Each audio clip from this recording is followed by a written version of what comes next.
তো এখন আলোচনা করব ঝিনুকের রোগ ব্যাধি নিয়ে। তো যারা মুক্তা চাষি আছেন এবং ঝিনুকের মধ্যে মুক্তা চাষ করছেন তাদের অবশ্যই এই বিষয়টাকে গুরুত্ব দিয়ে দেখা উচিত, কারণ আপনি ঝিনুক সংগ্রহ করলেন, ট্রেনিং নিলেন এবং বিভিন্ন যন্ত্রপাতি যেগুলো আছে জল টেস্টের সেগুলো কিনলেন, ঝিনুকের সার্জারি টুলসগুলো টাকা খরচ করে কিনলেন এবং ঝিনুকও সার্জারি করলেন, পুকুরে টাঙালেন, কিন্তু দেখা গেল আপনার ঝিনুকগুলো সব একে একে মারা যাচ্ছে বিভিন্ন রোগের কারণে। তো সেক্ষেত্রে অবশ্যই আপনার অনেক লোকসান বা ক্ষতি হয়ে যাবে। তো ঝিনুকের রোগ ব্যাধি বিষয়টাকে অবশ্যই মুক্তা চাষিদের একটু গুরুত্বের সঙ্গে দেখতে হবে। তো আমার সামনে দেখতে পাচ্ছেন দুটো ঝিনুক, এই দুটো ঝিনুকই রোগের কারণে মারা গেছে।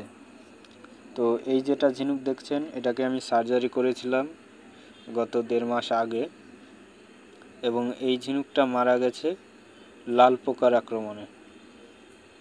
এটা সাইডে দেখতে পাচ্ছেন, এখানে একটা নিউক্লিয়াস ছিল এবং এই সাইডে আর একটা নিউক্লিয়াস আছে।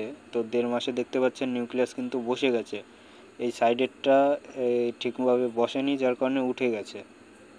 তো লাল পোকার আক্রমণে এই ঝিনুকটা মারা গেছিল। দেখতে পাচ্ছেন হাফ রাউন্ড নিউক্লিয়াস দেওয়া, এমওপি নিউক্লিয়াস। তো ঝিনুকটা মারা যাওয়ার পর আমার সন্দেহ হয়, কারণ হাফ রাউন্ড নিউক্লিয়াস দিয়েছি, 2 নম্বর হচ্ছে এটাকে আমি এমওপি নিউক্লিয়াস দিয়ে অপারেশন করেছি, তার কারণে ঝিনুকটা কেন মারা গেল। পরবর্তীতে আমি পরীক্ষা করে দেখি এর মধ্যে প্রচুর পরিমাণ লাল পোকা আছে, তো যার কারণে আমি ওষুধ অলরেডি প্রয়োগ করেছি। তো লাল পোকা নিয়ে অন্য একদিন আলোচনা করব। তো আজ এই ঝিনুকটাকে নিয়ে আলোচনা করব।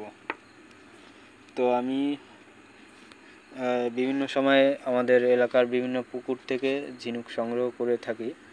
তো একটা পুকুরে আমি এই ঝিনুকটাকে পেয়েছি এবং এই ঝিনুকটা রোগাক্রান্ত, যার কারণে এটি মারা গেছে অলরেডি। দেখতে পাচ্ছেন, দেখুন আমি মুখটা বন্ধ করে দিচ্ছি কিন্তু আবার খুলে যাচ্ছে, একটু ছেড়ে দিলেই খুলে যাচ্ছে। তো এরকম করলে যে কোনো ঝিনুক আপনারা বুঝবেন মারা গেছে, কারণ এর পেশিতে কোনো শক্তি নেই। এদের দুটো পেশি থাকে, যে পেশি দিয়ে এরা এদের এই শেল বা খোলাটাকে একসঙ্গে জুড়ে রাখে। একটা থাকে ঠিক এই অংশে এদের খোলার ভেতরে, আর একটা থাকে এই পেছনের এই অংশে। তো এই ঝিনুকটা মারা গেছে কী কারণে সেটা আপনাদের আজ বলবো।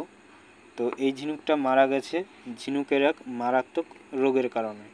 তো রোগটা কি? রোগটা হচ্ছে ঝিনুকের মরক রোগ যেটাকে বলে। এই ঝিনুকটাকে আপনি খুলছি তো আপনারা দেখলেই বুঝতে পারবেন। এই দেখুন, ভেতরের শরীরটা একদম পচে গলে গেছে মাত্র 1 দিনের মধ্যে। তো এই ঝিনুকটাকে আজ আমি সকালবেলা যখন দেখি তো তখনও একদম তাজা ছিল। আমি যখন পুকুর থেকে তুলেছি, মৃত অবস্থায় তুলেছি। সাধারণত আমি ঝিনুক দেখলেই বুঝতে পারি যে কতক্ষণ আগে মারা গেছে, কিন্তু রোগাক্রান্ত ঝিনুককে দেখলে বোঝার উপায় নেই এটা কতক্ষণ আগে মারা গেছে। তো এদের বডিটা ভালো করে দেখুন, এদের বডিটা কিন্তু দেখতেই পাচ্ছেন একদম পচে গলে গেছে। পর্দা দেখছেন একদম পচে ছিঁড়ে যাচ্ছে, তাই অবস্থা হয়ে গেছে। তো এই ঝিনুকটা মারা গেছে ঝিনুকের মরক রোগের কারণে। এই মরক রোগের যে ঝিনুকের মারা যাওয়ার প্রক্রিয়াটা, সেটা হচ্ছে রোগাক্রান্ত ঝিনুক সে যে কোনো উপায়ে পুকুরে আসে, অথবা পুকুরেই রোগটা এসে যে কোনো একটা ঝিনুকের শরীরে বাসা বাঁধে, এবং তারপর এই ঝিনুকটা 6 থেকে 7 দিনের মধ্যেই মারা যায়।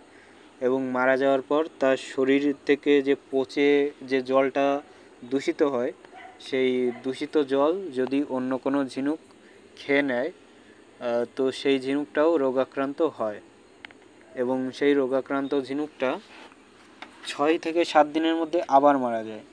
মানে বুঝতেই পারছেন, একটা ঝিনুক আপনার মরক রোগে আক্রান্ত হয়ে আপনার পুকুরে এলো, তো সেই ঝিনুকটা মারা যাওয়ার পর তার বডিটা পচে গেল, সেই জলটা অন্য আর 3 থেকে 4টা ঝিনুক খেলো, তো সেই ঝিনুকগুলো 6 থেকে 7 দিন পর মারা গেল। এভাবে সাইকেলটা চলতে চলতে আপনার পুকুরের সবগুলো ঝিনুকই মারা যাবে।